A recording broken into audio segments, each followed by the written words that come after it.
सब लोग 365 days current affairs में आपका फिर से स्वागत है। देखिए, आज बहुत इंपॉर्टेंट डिस्कस करने के लिए है कुछ इजराइल पॉलिटिक्स जो सिनेरियो बहुत दिनों से चेंज हो रहा है उससे रिलेटेड है। आईआर में आपसे पूछा जा सकता है, करंट में चेंज ऑफ द गवर्नमेंट में, पर्सन इन न्यूज़ में, ये तीनों नाम आ सकते हैं। तो चीज़ें आपको देखनी है क्योंकि गाजा स्ट्रिप पे जो अटैक वगैरह हुआ उससे रिलेटेड बहुत सारी चीज़ें इसमें जुड़ी हुई हैं। तो फिलिस्तीन इसराइल डिस्प्यूट हमेशा से हाईलाइट रहा है, लाइमलाइट में रहता है, तो उसी से रिलेटेड है। तो आप ध्यान रखिए, पेपर पास में है तो थोड़ी अपनी तैयारी पे खुद को मोटिवेट करिए, निगेटिविटी आने मत दीजिए। कोई भी कमियां हैं, कोई भी लाइफ में प्रॉब्लम है, आपको लगता है कि आप नहीं कर सकते, सिर्फ एक बार अपने उस सपने के लिए पूछिए और सोचिए, फिर से अपने आप से पूछिए वाई यू स्टार्टेड। अगर वाई यू स्टार्टेड का रीज़न आपका बड़ा होगा तो डेफिनेटली आप अपने एग्जाम की प्रिपरेशन कभी नहीं रोकेंगे। देखिए, क्या नई चेंज गवर्नमेंट जो इजराइल में आ गई उसके साथ इंडिया के फ्यूचर रिलेशंस कैसे होंगे, इस पर बातें करनी है। क्योंकि जो वहाँ के प्राइम मिनिस्टर नेतन्याहू थे उनसे तो रिलेशन मोदी का पर्सनली भी बहुत अच्छा था, तो वहाँ कोई इश्यूज़ नहीं आते थे। अब हमें देखना पड़ेगा कि फ्यूचरिस्टिक अप्रोच यहाँ पे क्या रहता है। बिफोर वी बिगिन फर्दर, देखिए, आईएएस की तैयारी का सपना हर बंदा देखता है पर पूरा नहीं कर पाता फाइनेंशियल क्राइसिस के चक्कर में।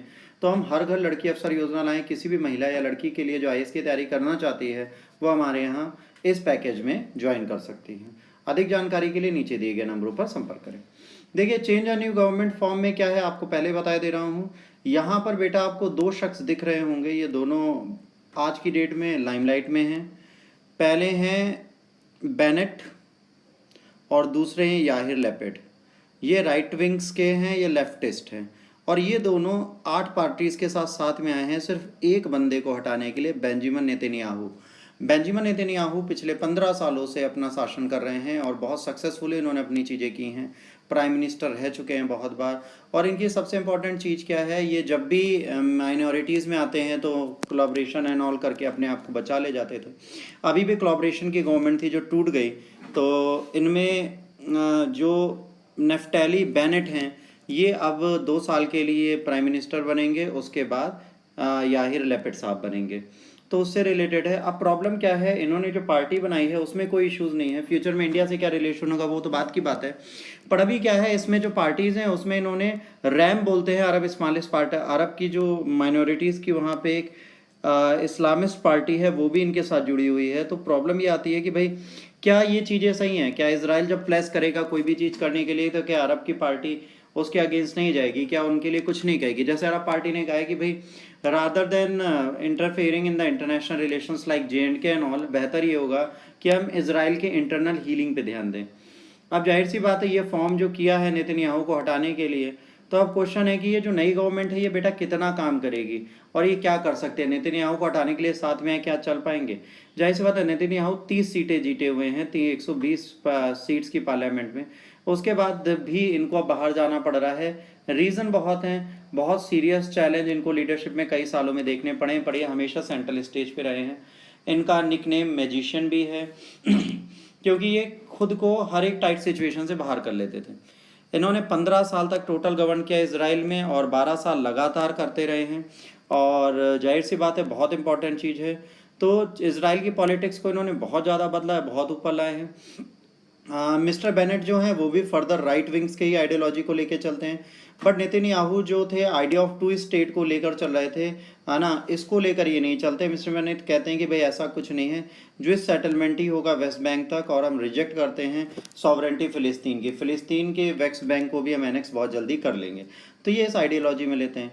यहाँ पे ऐसा नहीं है कि मिस्टर बेनेट का रिलेशन बहुत अच्छा है, प्राइम मिनिस्टर बनेंगे ये पहले, और मिस्टर बेनेट का रिलेशन बिल्कुल अच्छा नहीं है, डिफेंस मिनिस्टर ये पहले रह चुके हैं। तो अब इस उन्हें मिस्टर लिपिड के साथ इनके रिलेशन अच्छे रहेंगे क्योंकि दोनों की आइडियोलॉजी बहुत अलग है। आगे क्या होगा ये तो नहीं पता, बट हाँ ये जरूर है कि मिस्टर लिपिड अगर इस टाइम पे रहते हैं, बहुत ज़्यादा सीट्स नहीं है, बहुत बड़ा पॉलिटिकल फिगर नहीं है, मगर आने वाले 2 सालों में बहुत बेहतर काम कर देते हैं।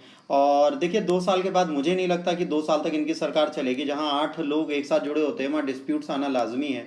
अब देख लीजिए, आप नेतन्याहू को देख लीजिए, इनकी पार्टी में तो इतने कोलैबोरेशन नहीं थे, उसके बाद भी उनकी सरकार कुछ लोगों ने मिलकर तोड़ दी। तो मिस्टर लिपिड के 2 साल बाद, 2 साल तक सरकार चलने के चांसेस नहीं है, 2 साल बाद इनके प्राइम मिनिस्टर बनने के तो सपने ही अलग है। तो इस टाइम पे मिस्टर बेनेट क्या कर सकते हैं? मिस्टर बेनेट ये कर सकते हैं कि जो इन्होंने कहा है कि भाई जैसे ही हम आएंगे हम पहला काम ये करेंगे, इन्होंने स्ट्रेटली लाइन बोल दी है कि मैं जैसे ही गद्दी पे बैठूंगा मैं ये एरिया और ये एरिया ख़त्म कर दूंगा और ये इसराइल में मिला दूंगा। अब क्वेश्चन आता है क्या ये कर पाएंगे, क्या ये करते हैं?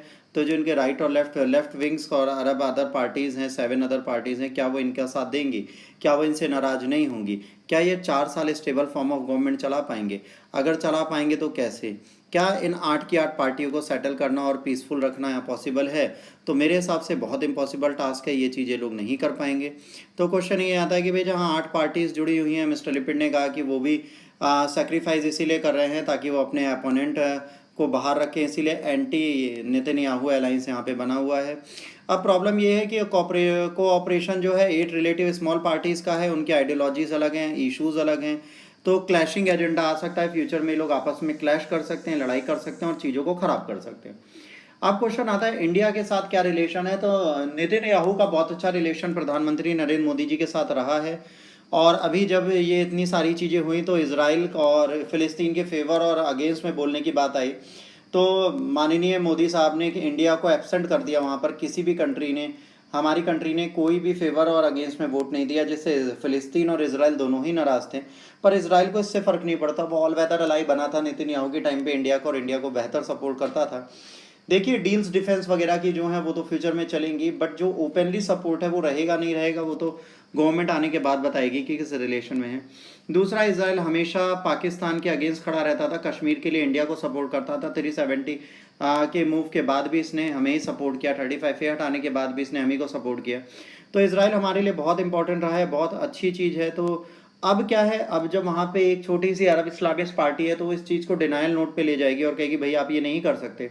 तो कहीं ना कहीं फ़िलिस्तीन और इसराइल के डिस्प्यूट में इंडिया भी कम बोलेगा, और कश्मीर के डिस्प्यूट में कहीं ना कहीं इसराइल सपोर्ट करेगा नहीं करेगा, तो फ्यूचर में देखा जाएगा। इसके बाद इंडियन आर्मी जो है फ़िलिस्तीन आर्मी को ट्रेंड भी करती है, और इनके कई आर्मी स्कूल्स में फ़िलिस्तीन आर्मी मैंस आते हैं। उसके बाद भी मिस्टर नेतन्याहू ने कभी भी इंडिया के अगेंस्ट नहीं बोला, इसको हमेशा अपना ऑल वेदर अलाई माना है, बहुत अच्छा दोस्त माना है।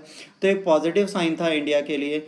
अब देखते हैं मिस्टर बेनेट और लेपिड के साथ इनके संबंध कैसे रहते हैं। उम्मीद ये है कि एक स्टेबल फॉर्म ऑफ गवर्नमेंट दे पाएंगे, अगर नहीं दे पाएंगे तो नेतन्याहू के वापस आने के चांसेस बढ़ जाएंगे। अभी प्राइम मिनिस्टर पर डिपेंड करता है, जो हमारी कंट्री के मैजिशियन माने जाते हैं, कि यह कैसा रिलेशन बनाते आने वाले टाइम पे, क्योंकि ट्रम्प के बाद जो बिडेन से भी उम्मीद थी कि रिलेशन हमारे ख़राब होंगे, बट हमारे रिलेशन उनके साथ भी इम्प्रूव होते ही जा रहे हैं। वर्ल्ड सिनेरियो चेंज हो रहा है, तो इस टाइम पे हमें फ़िलिस्तीन की इसराइल की ज़रूरत है, क्योंकि यूएस, अमेरिका और इसराइल मिलकर एक ट्रायो बनाना चाहते हैं, ट्राइलेटरल ग्रुप बनाना चाहते हैं। तो अगर ट्राई ग्रुप बनता है तो भी बहुत बड़ी चीज़ होगी। तो इस ट्रायो के लिए भी बात चल रही है। तो इसराइल के साथ रिलेशन हमारे ख़राब होने के चांसेस तो नहीं हैं, बट हाँ जो ओपनली सपोर्ट था वो कहीं ना कहीं ख़राब होगा, और जो अभी हमने इनके अगेंस्ट में वोट किया था वो चीज़ें हमारे रिलेशन में एक फ्यूचरिस्टिक इशू लेके आ सकती हैं। चलिए देखते हैं फ्यूचर में क्या होता है, क्या इश्यूज़ आते हैं, कैसे इसको सेटल करते हैं। ये तो बात की बात है, पॉलिटिक्स स्टेबिलिटी आ जाए वहाँ पे, पहले हम देखते हैं कि बेनेट साहब अपने आने वाले 2 सालों में क्या करते हैं, उस पर डिपेंड करता है। तो बेटा आज के लिए इतना ही। अगर आपको लेक्चर अच्छा लगा तो प्लीज़ लाइक, शेयर और सब्सक्राइब करना ना भूलें, और जितना हो सके उतना शेयर करें ताकि लोगों तक ये मैसेज पहुँचे और ये न्यूज़ पहुँचे, क्योंकि जब आप लोग शेयर करेंगे, लाइक सब्सक्राइब्स बढ़ेंगे, तभी हम लोगों को मोटिवेशन मिलता है और बेहतर करने के लिए। आज के लिए इतना ही। अगर आपको मेरे से जुड़ना है तो मेरे इंस्टाग्राम अकाउंट पे आप जुड़ सकते हैं, कोई भी बात मुझसे कह सकते हैं। God bless you all. जय हिंद, वंदे मातरम।